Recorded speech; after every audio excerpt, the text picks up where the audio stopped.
Hello, everyone, and welcome back to Not My Podcast, Our Podcast. Hope everyone's had a good couple weeks since our last full episode. If you're listening to this on release day, this is December 6th, so we're officially in Christmas season now. Thanksgiving's over with. Hopefully, everyone had a good Thanksgiving. I had a pretty good Thanksgiving. I was able to see a lot of family. I was able to go back home to see a lot of my family, and it was really nice. Some of them I hadn't seen in a decent bit. Some of them I haven't seen since, like, August, some since June. One of the cousins I got to see, I haven't seen in, like, I'm gonna guess, like, at least a year. Oh, it has to be at least a year. I haven't seen him since before COVID. So, yeah, it's been a decent bit. So that was really nice to be able to see him. Pretty close with that cousin. We're pretty similar in age. There's a kind of a group of us on my dad's side of the family that it's me, my sister, my aunt, and my 3 cousins that all are pretty similar in age. So while we didn't grow up together because, like, my aunt grew up her entire, like, childhood in California, my cousins kinda moved around from Las Vegas to California, and then me and my sisters grew up in Las Vegas. We all we're relatively the same age growing up, so pretty close to those cousins. But yeah, it was a good Thanksgiving. I will tell this one story about my Thanksgiving. Um, so I don't know what it is about me, but for some reason, I am a big hit with little kids. Little kids love me. And I take great pride in that because if people love me, that just makes me feel so great. However, there is one little kid that really does not like me, and that is my cousin's daughter. Uh, she is, I think, like 2.5. She's around 2.5. And there was a long time where she really didn't like a lot of people. Um, but more recently, it seems like she's kind of like the people that she also didn't like. She's kind of grown warm to over the past like year. And then there's me. And this little girl is not a big fan of me. I heard a story that my mom told me a couple weeks ago where my cousin was showing her pictures of different members of the family and doing like the, "Oh, who's this? Who's this?" game. Um, and he showed her a picture of me, and he said that her face just went blank and like white, pointed at me and said, "Scary man." And I think it's hilarious that this little girl hates me, but it also hurts a little bit because she is literally the only little kid that doesn't like me. And the part that hurts even worse is that she pointed at me and calls me scary man, yet my dad, who looks similar to me, except way more terrifying if you're just looking at him, my dad is her favorite person, like, in the whole world. Like, okay, it's her dad's number 1, and then my dad is, like, her second favorite person. Like, on Thanksgiving, my dad left, at one point, and I was staying there a little longer because we were playing games. My dad left, and she started crying for a couple minutes, like, bawling that my dad had left Thanksgiving. But yeah, it doesn't make sense to me that she thinks I'm scary, but he's perfectly fine. He's the coolest person in the world. Okay, all that being said, I think it's starting to turn around, you know? We were able she I don't think she actually thinks I'm scary anymore, which is a step in the right direction because I think she's starting to think of it as like a game. And I don't know if that's because I spent a lot of time down there with her. Because like how it's worked is like I see her like every couple months when I go down and visit, and I'll see her for like one time for like an hour or two, and that's it. And this time I spent kind of a good majority of my time hanging out with like that side of the family while I was down there. So I think she's starting to grow warmer to me. maybe just because I was down there and consistently seeing her for those couple days, she's like, you know what? This person's not that bad. He's not that scary.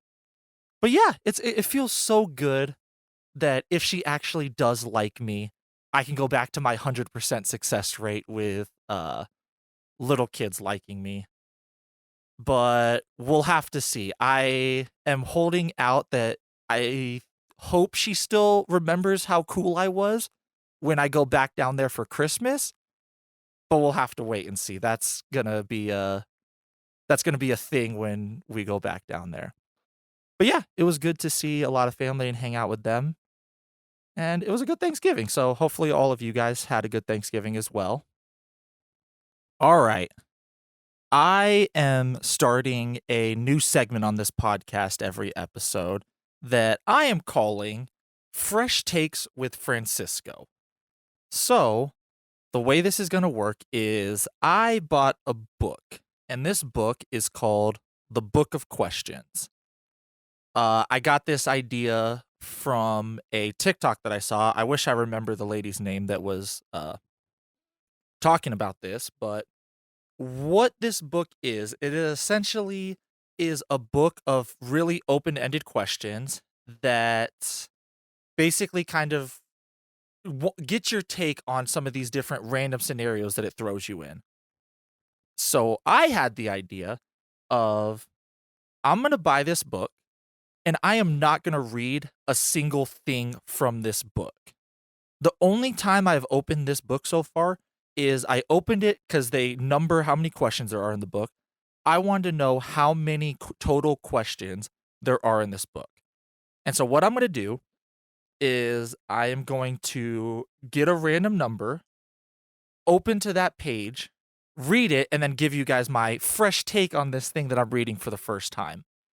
I've never read any of these. The only one that I know of in this book, I have no idea which number it is the example one that she gave during this TikTok talking about some of the questions that were in this book. So let's find out what we're going to do. Hey Siri, choose a number between 1 and 288. A random number between 1 and 288 is 48. All right. Question number 48. Let's see what it is. Ooh, I'm excited. Would you rather be very successful professionally with only a tolerable private life, or have a great private life but an uninspiring professional one? Ooh. Okay, so would you rather have a successful professional life but like a terrible or tolerable? I just closed the book. Let me open it back up. A successful professional life and a tolerable private life, or have a great private life but an uninspiring professional one? Wow. Okay. This is a good one because I am a kind of driven person, especially I want to kind of learn a lot, especially like professionally and stuff that I want to do with my career and stuff like that.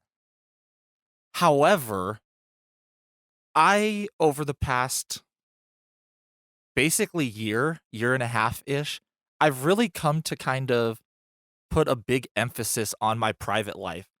Because as much as kind of professionally, well, granted, I've had a lot of struggles with my professional life over the past, but I've come to really put a great emphasis on having a good private life and kind of being happy through that.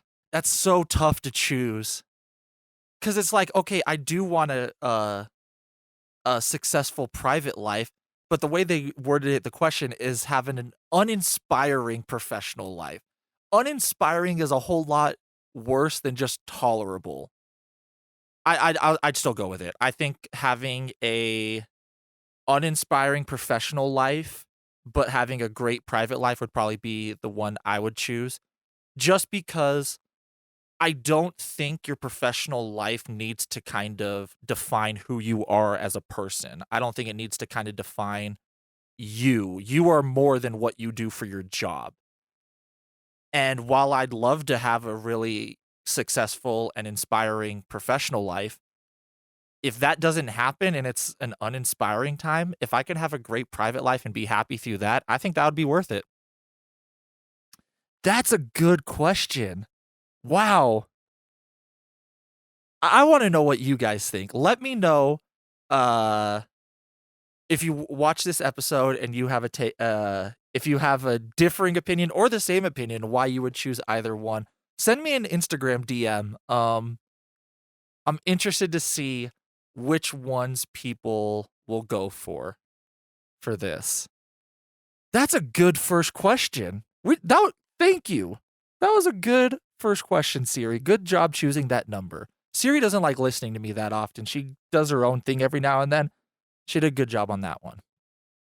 All right. So, yeah, that is the new segment we're going to be doing. So, every week I'm going to be essentially getting a random one. I'm going to keep track of all of the ones we've done just in case, for the slightly unlikely chance that Siri chooses the same one, we'll just do it again and get a different number. So, number 48, done.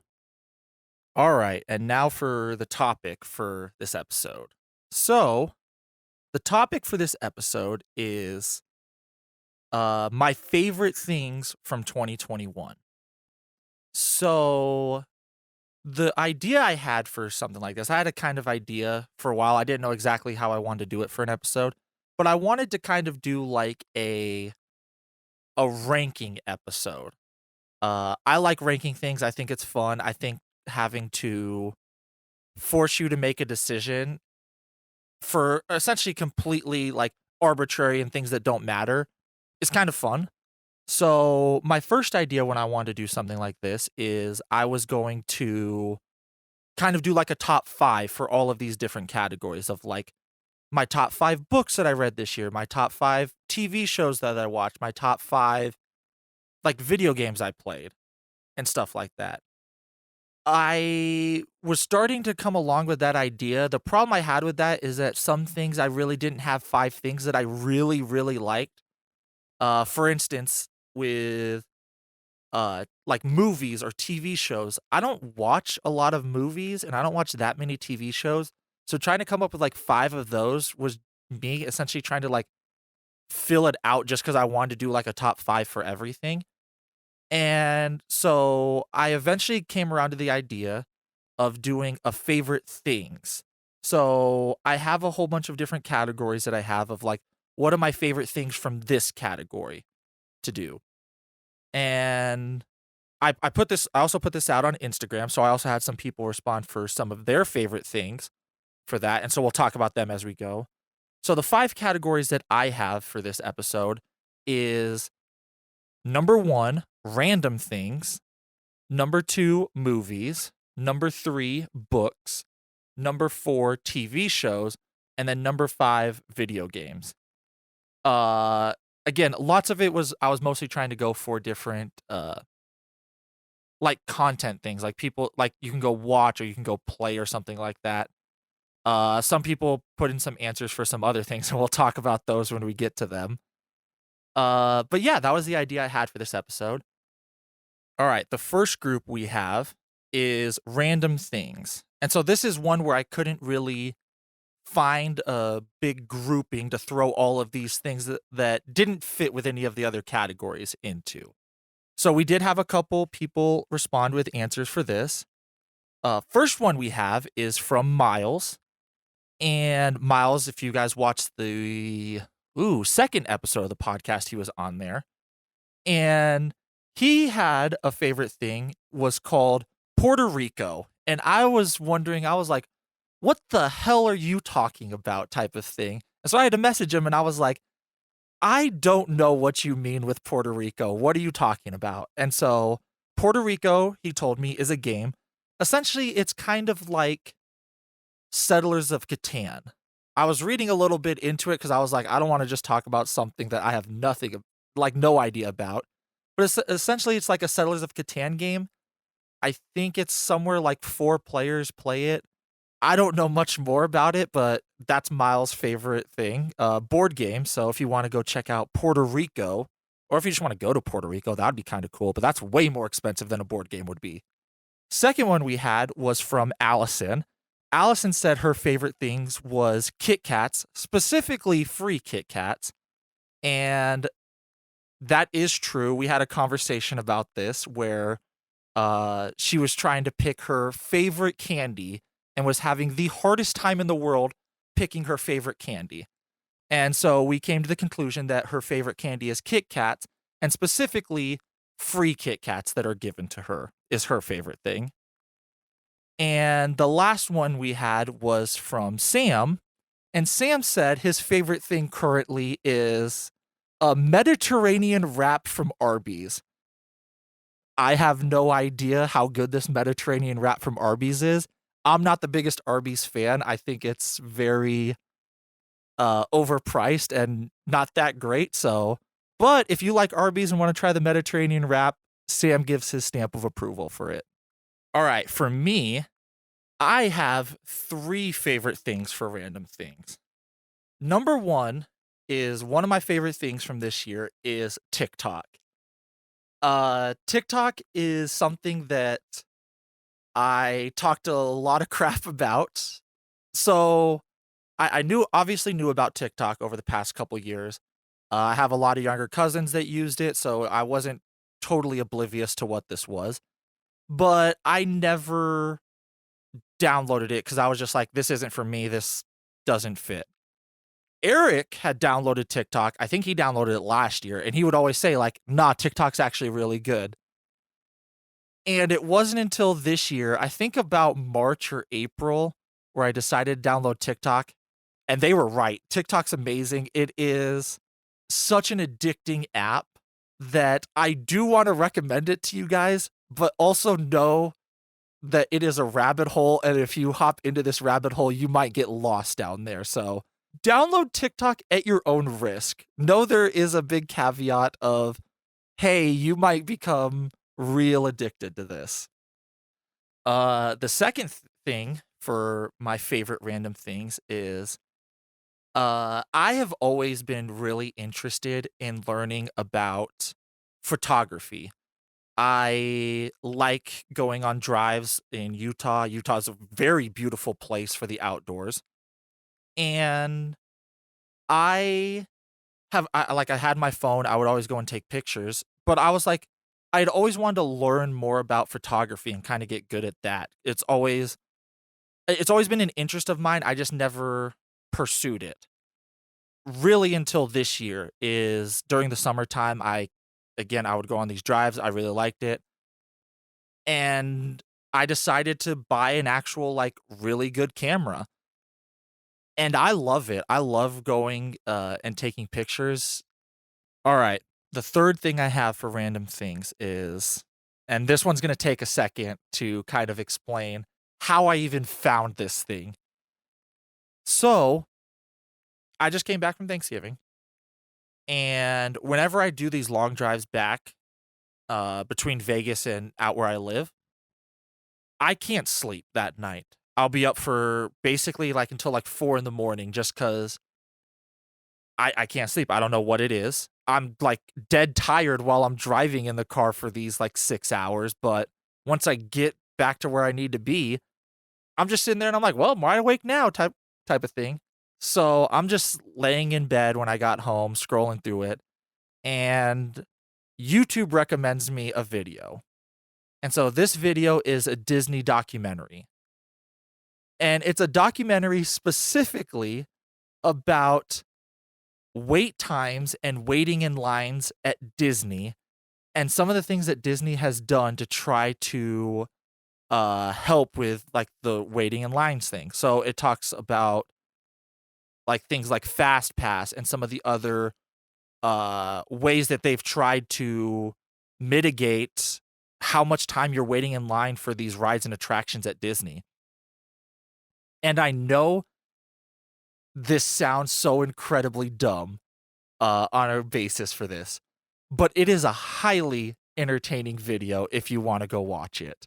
And I can't really just put it into words why it's so entertaining, but it just is. Like the person who made this video, I think his name is Defunct Land. I think that's what his YouTube name is. He's an incredibly entertaining storyteller. There's a couple different parts in there that are just incredibly funny. Like, again, I think the video's like an hour 45 long, so it's a long documentary, but he does a really good job of keeping you entertained throughout the entire time watching this. And yeah, I really enjoyed it. I thought it was a really good video, and so for right now, that is one of my favorite things from 2021. Again, it's just so fresh in my mind that maybe, that's why I put it as one of my favorite things. But, it's hey, this category is random things, so I needed to have one really random thing in there for people to watch. Alright, second category we had was movies, and so this is probably gonna be the shortest one out of all of them. I don't watch that many movies, so I only have one, that I wanna talk about, but we did have an answer from our Instagram. Again, Miles came in, and he said his favorite movie from 2021 was Dune, and I haven't watched Dune. I know a lot of people, were really excited for it to come out and stuff like that. I've never read the books. I kind of wanna read them eventually. I don't know when I'll ever get around to that. But yeah, I didn't watch the new Dune. I've gotten either people that I've talked to have either really liked it or thought it was, like, incredibly boring and didn't like it.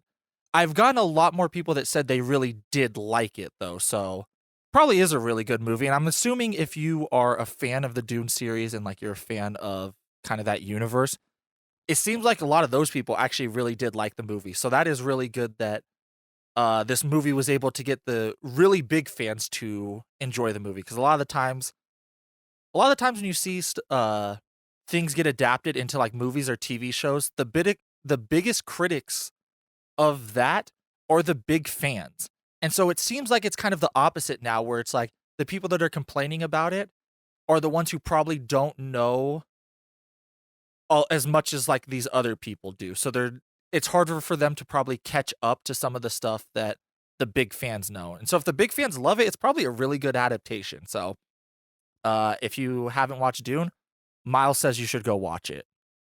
The only movie recommendation I have is, The Secret Life of Walter Mitty. This movie so this is the first year I've ever seen this movie, and it's a really good movie. It's such, like, kind of an uplifting and inspiring movie. Like, it's a really, like, feel-good movie to watch. I don't know why I've never seen it before this year, but it's really good. I don't again, this isn't, like, a huge, like, I'm not gonna go and spoil all this, and I don't want to. Um, but yeah, if you haven't watched The Secret Life of Walter Mitty, it's a great movie. I'm assuming most people have. It's a decently old movie. I have no idea when it came out.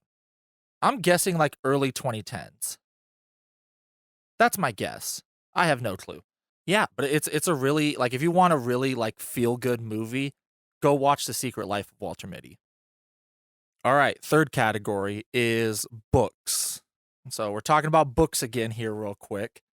Um, we, again, only had 1 answer for books, and it was from Miles again. Miles' favorite book this year is The Fall of Gondolin. And again, I didn't know what this was about. It is, from my understanding, I should have asked him more to give a better explanation for this. Oh well. Um, it is a book in the Lord of the Rings universe that is kind of like a background of some of the stuff. So the Lord of the Rings has the Silmarillion. I know Eric talked about this on our last episode. And so for anyone that doesn't know, the Silmarillion is, from my understanding, kind of like a history book of Middle Earth and everything that goes on in Lord of the Rings. And from my understanding, this is an extension on one of the stories that was in the Silmarillion, or maybe it's like just the whole story from the Silmarillion, like in its own book. I actually don't know. But yeah, if you're a Lord of the Rings fan, check it out. The Fall of Gondolin. My recommendations, I'm gonna keep them this section pretty short because we talked about this on the last episode. My first one is, I talked about it. The only rule is it has to work. Again, these baseball writers are given like full control over like an independent league baseball team, and they talk about kind of their struggles with implementing like radical and new ideas in this setting. It's a really good book. I do think people that don't really know baseball would probably also like it. So check it out if you want to. The second one that I'm gonna talk about is it's called The Search. And so the last recommendation I had from our last episode was about the Avatar The Last Airbender comic books. And at that point, I had only read the first kind of trilogy or like compilation that they had released. I had the second one, I just never read it.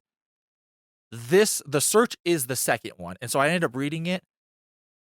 And it is the first one, the first compilation of the comic books is good. I liked it. It wasn't overly fantastic because I really liked it because I really like the Avatar universe. This one is legitimately just really good. I'll give a short little synopsis for anyone that knows anything about Avatar. This is the comic books where they go in search of Zuko's mom and all of the stuff that goes along with that. I'm not going to spoil anything in that. Just know it's really good. The third of my favorite books from 2021 is Harry Potter and the Half-Blood Prince. I just finished this one. So I've been listening to the Harry Potter books. I finished this on my drive back up from Thanksgiving. So basically like a week ago. And this book is my favorite book from this year. So far at least. So Harry Potter and the Half-Blood Prince is my favorite movie of all of the Harry Potter movies. And the book is just so much better than I could have like imagined. So I really like the sixth book. Okay, we're gonna spoil some things about Harry Potter just because I think everyone and their mom knows about uh this. It's like at this point, it's been over a decade since the movies and the books have come out. Everyone knows what happens. One of the reasons why this is my favorite book is I really like when the heroes lose, when the protagonists lose, and like if we're thinking about like my favorite Star Wars movie is the fifth Star Wars movie. What happens in the fifth Star Wars movie? Oh, they lose to Darth Vader. In there, everything happens. Blah blah blah. My favorite Marvel movie is Infinity War. What happens at the end of Infinity War? They lose to Thanos in that one. And so I don't know why I just like it, but it creates such compelling narratives when stuff like that happens. And so I really like this movie because at the end, they lose. Dumbledore's dead by the end of this book. I have no idea. I just love it so much. I love all of the background that we get into Voldemort and his childhood and his lineage and all of that. I like all of those like flashback scenes where they go into like the memories and stuff like that. Yeah, it's just such a great book. I don't know, it's my favorite book I've read this year. I like all the Harry Potter books and this has been my favorite one so far. All right. Next section we got is TV shows. And so Miles chipped in again. He said his favorite TV show from this year was Brooklyn Nine-Nine.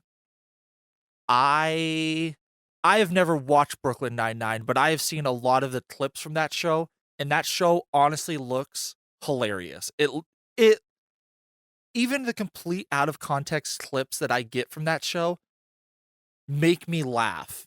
And a lot of them, if you have never like watched like if all of these sitcoms, I feel like if you never watched the show, some of the jokes and some of the stuff isn't that funny if you don't kind of know like who these characters are and what they're doing.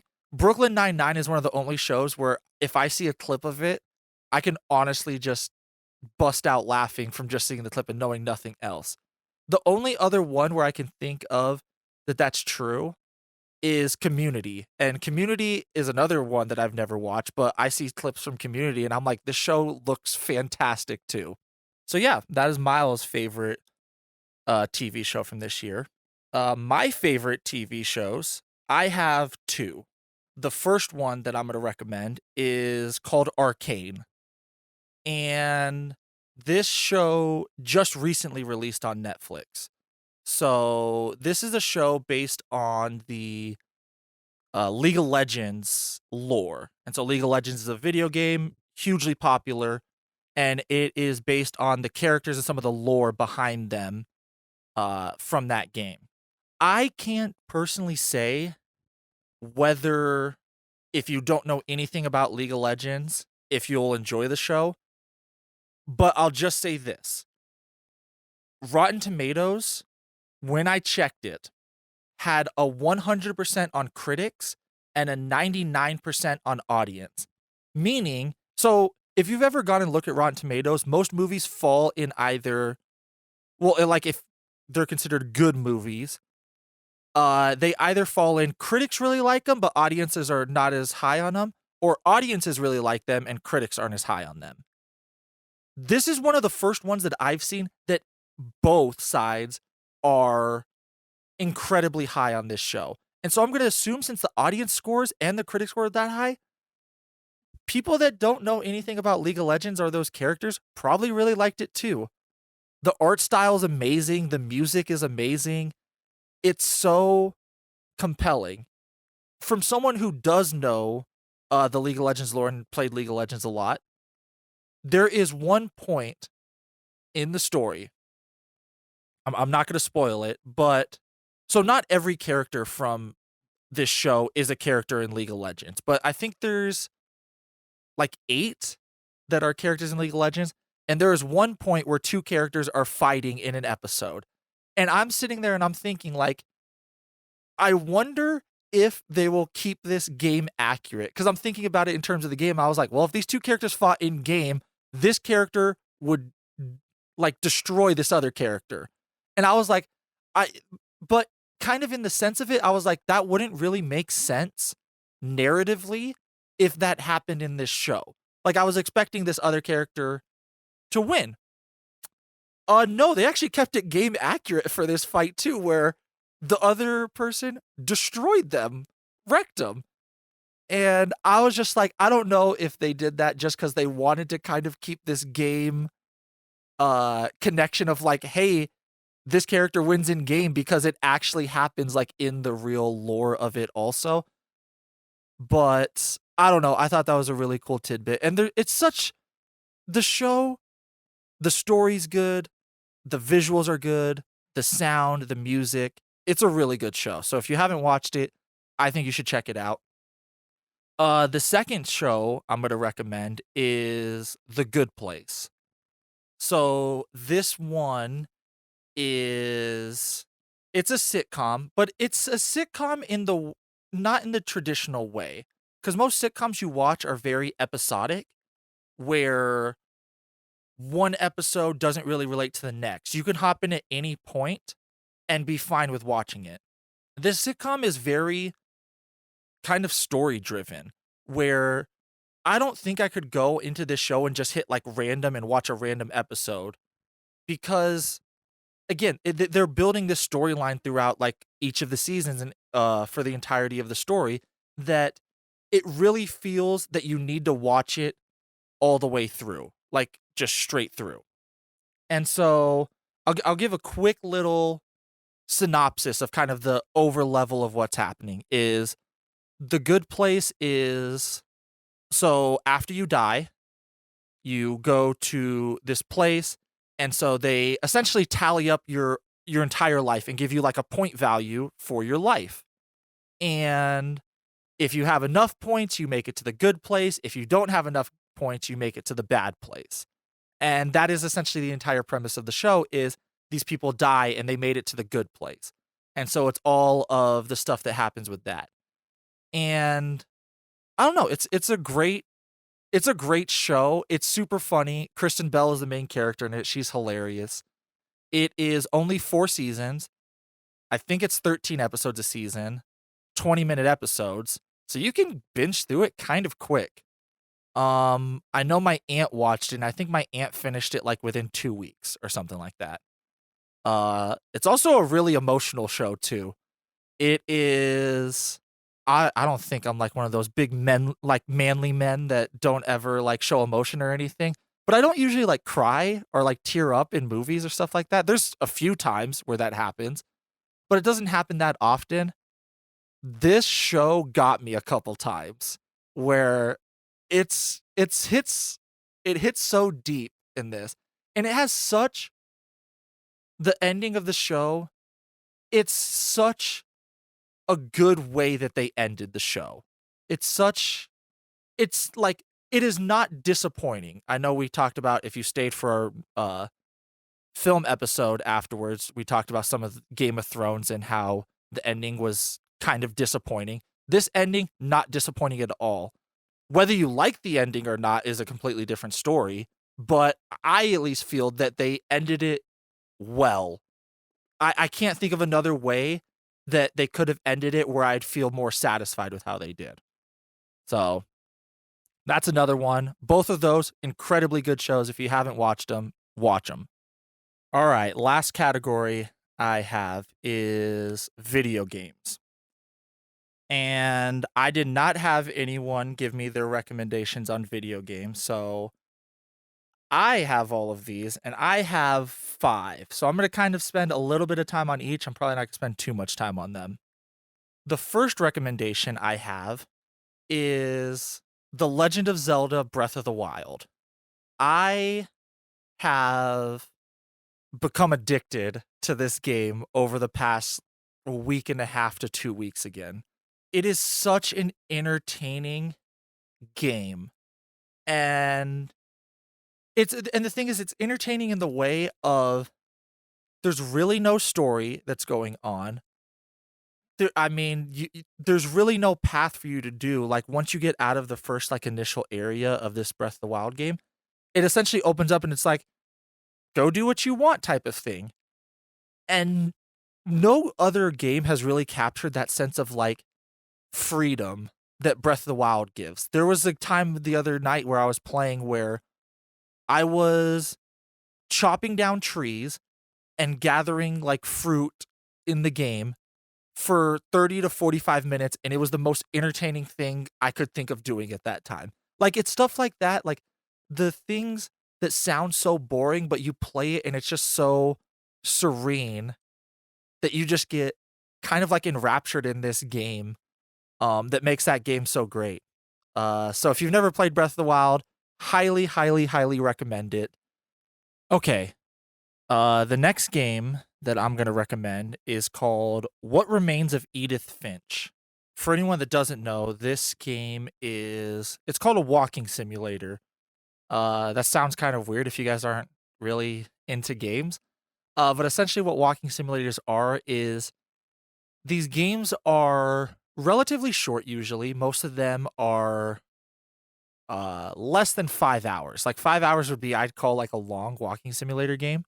But essentially they're very story-driven games where it's like imagine if you had control of a movie character where you're not really making that many choices. Some of them make choices with this.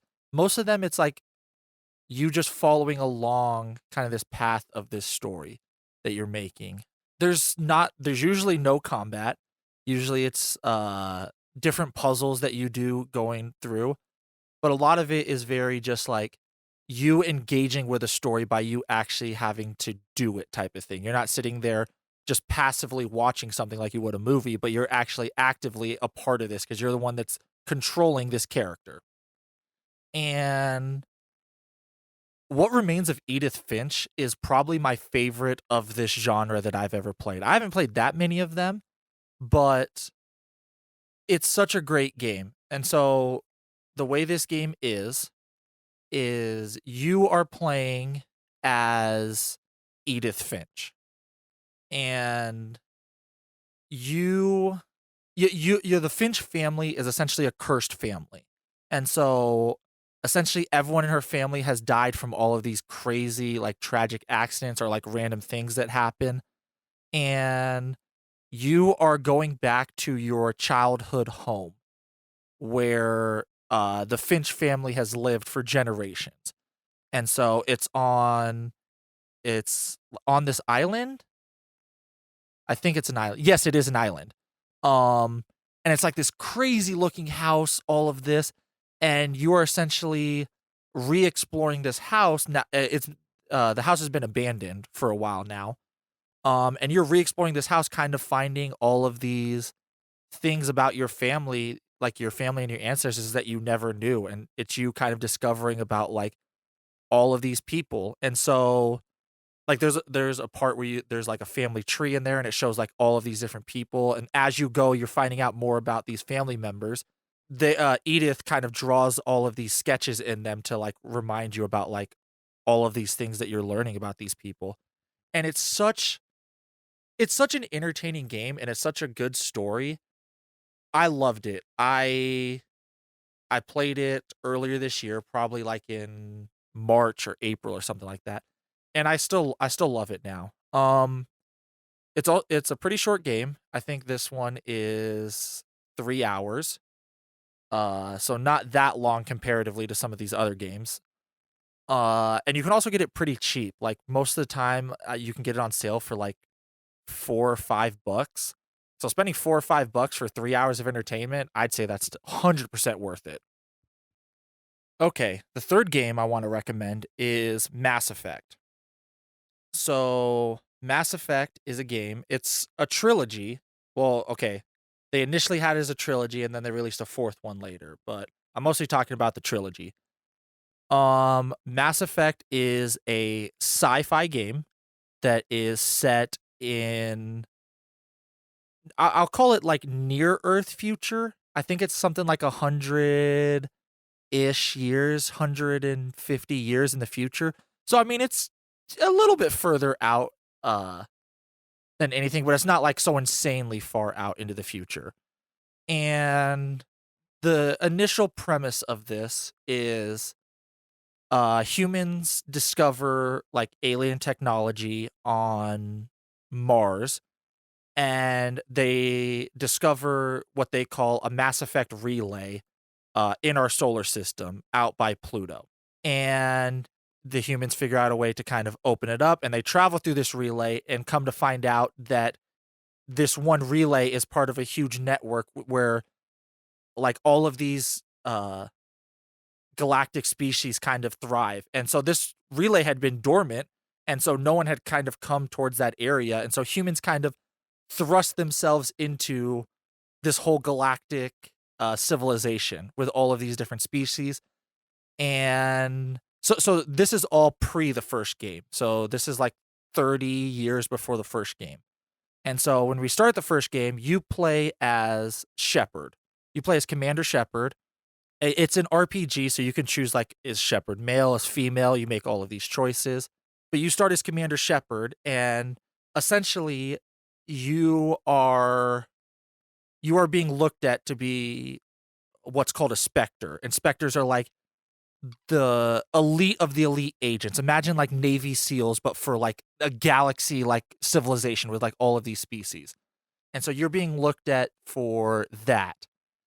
And some stuff happens at the very start where you become kind of entangled in this really big, kind of conspiracy of, the stuff that's happening in there. And so you essentially the first game, you are tracking down this person who I don't wanna spoil anything for this, so I'm trying to figure out how to way to say this. You're essentially tracking down this individual that you need that has information and things that you need, and you're trying to stop them. The first game is great and everything. The best part about Mass Effect is that for the trilogy, all of these choices you make carry over to different parts of the trilogy. So there are points in this trilogy where characters die, and if they die in that, they don't show up in the next game.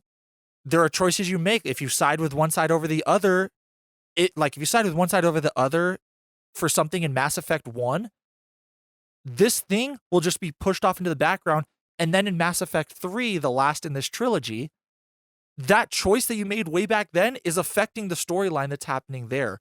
And so just the fact that you are able to make all these choices and have it affect kind of the universe and people in general is so fascinating.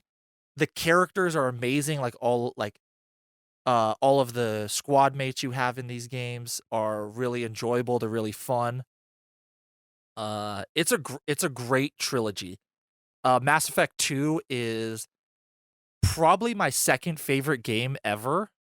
The last mission in Mass Effect 2 might be the single greatest mission in any video game ever, but it's such a great one. If you're a fan of sci-fi or a fan of like RPG games, definitely, definitely, definitely play. Some people don't like the very ending of Mass Effect 3. I kind of agree with them, but kind of like in the Game of Thrones aspect, people really didn't like the last 2 seasons of Game of Thrones. For Mass Effect 3, it's like the last 10 or 15 minutes people don't like. Maybe even less than that. But literally everything up until that point is so good that those last 10 or 15 minutes can't detract from that. It's still great. So if you want to play, definitely play. These games came out late 2000s, early 2010s, but they just released a remastered trilogy this year. So if you want to go play the trilogy, if you can probably get it on sale for like $30. So 3 games that are like 20 to 30 hours each for $30, 100% worth it. Okay. Fourth game I want to talk about is Horizon Zero Dawn. And that may just sound like 3 random words just all jumbled together, but Horizon Zero Dawn is a game that is set in post-apocalyptic Earth, where our civilization essentially crumbles. You really don't know why at the start of the game, but you can walk around, you see all of these like skyscrapers that are essentially like rusted and almost like some of them are like falling over type of thing. And so the humans that are living now are essentially kind of like living in tribes and like almost like hunter-gatherer type of style. And so you play as Aloy. And Aloy was essentially, so she is part of this one tribe, and she was cast out at birth. And so she is raised by another outcast from that tribe. And you learn early on about this event called the Proving. And so what the Proving is, there is essentially a challenge that all of these young kind of people have to go through at some point. And I'm gonna guess they're probably like 18-ish when they're going through this. And if you win this challenge, you are allowed to ask kind of the leaders or the matriarchs of this tribe anything that you want. And so Aloy decides at a very young age that I'm gonna spend my entire young life training to win this Proving because I want to know, why am I an outcast? Why was I cast out at birth? Who are my parents? Like all of these different types of things. So you go through, you go to the Proving, stuff happens, and you are essentially sent out to go find some of these answers about some of the events that happened like during the Proving. And the story, it's so good in a couple different ways. The story that directly involves Aloy in the present time is okay. Some of the events that happen at the Proving, that's her initial push to kind of like go out and find these answers. But the real great story from this, I feel, is the story where you are learning about what happened to cause the civilization to crash in the first place. Learning all of the history and kind of the world building from that, it's such a great story and it's so kind of captivating that they do such a good job of sprinkling all of these things throughout. Where, okay, so I didn't even mention this. One of the biggest parts of the games is there are essentially like robot animals and like robot dinosaurs that kind of are just all around. No one knows where they come from. It's not like some of the humans like hunt down some of these robots for like their parts and pieces. But they just keep getting made. No one knows from where. And you're essentially figuring out like, okay, all the humans are gone. All of these robot animals are here and they keep getting made though. What happened? How did we get to this point? And the story of how all of that happened, it's great. It's a great story. Aloy is a great character. The sequel for the game, I think, is coming out in a couple months. And so that was the main reason why I wanted to replay it this year. But it's a great game. Definitely, definitely, definitely recommend. All right. Last game that I have to recommend is The Last of Us. The first Last of Us came out, I think it was like 2013. So it's a decently old game. I never played it until 2017. It is one of, if not like the best stories that I have played in a game. I know, again, if you like video games, you've heard people kind of gush over this game. It does such a good job of making these characters so well realized in this game. So, context for this game, there is essentially a virus that breaks out and essentially turns these peoples into essentially zombies. I don't know what it is with the word zombies that some games can't use, but I have no idea. They're essentially zombies. They call them infected. Most of the game takes place 20 years after this happened. And so you play the game as Joel. And so Joel was an adult when the first thing broke out. And now he's kind of an older man. I'm guessing like mid 50s when the games take place. And Joel is a smuggler. And so most people live in these quarantine zones. And so what he does is he smuggles things from the outside, the quarantine zones, in and sells them to people in these zones. And he is tasked with not smuggling stuff in, but he is tasked with smuggling this girl, her name's Ellie, out. And so he has to go smuggle her to this group called the Fireflies. And it is such a great dynamic because of some of the events that happen in the game between Joel and Ellie. You really like root for both of these characters, even though sometimes some of the things the characters do, you kind of really disagree with. This is not like a choice-driven game. This is, you are playing this game and we are telling you the story as you're going. So there are different times where you're like, I don't like that the character's doing this, but it's not your choice. This is the character, what they're doing. It's just such an emotional game. And it's such a great game. But yeah, The Last of Us, great game. Universally praised by everyone. The Last of Us 2, however, is not universally praised by everyone. And I don't agree with that. I think The Last of Us 2 might be better than The Last of Us 1. And that is probably a really controversial take to some people. So, for context on The Last of Us 2, there is a choice at the end of The Last of Us 1. If you've ever played it, you 100% know kind of what happens with this. I'm not going to spoil any of that. But The Last of Us 2 essentially takes place because of the consequences of that choice in The Last of Us 1. So this takes place, I think, 4 years after part 1 does. So Ellie in the first game is... No, sorry, it takes place 5 years after, because Ellie in the first game is 14, and in the second game, I believe she's 19. So young teenager to young adult Ellie in this next game. And you play most of the second game as Ellie. And the second game is, if you think the first one's an emotional game, the second one is insanely emotional. It really, really, really pushes your feelings in different parts. And it really tests your sympathy and empathy skills for people and some of these characters. There is a point in this game where it is not a choice that a character makes that I also have to really applaud kind of the game developers for doing. Because a lot of the times when people kind of make sequels to games, people are like, oh, you're just trying to like milk the cow. Like, it worked one time, let's just do the same thing, reskin it, and then sell it again for more money. And people love to really complain about that.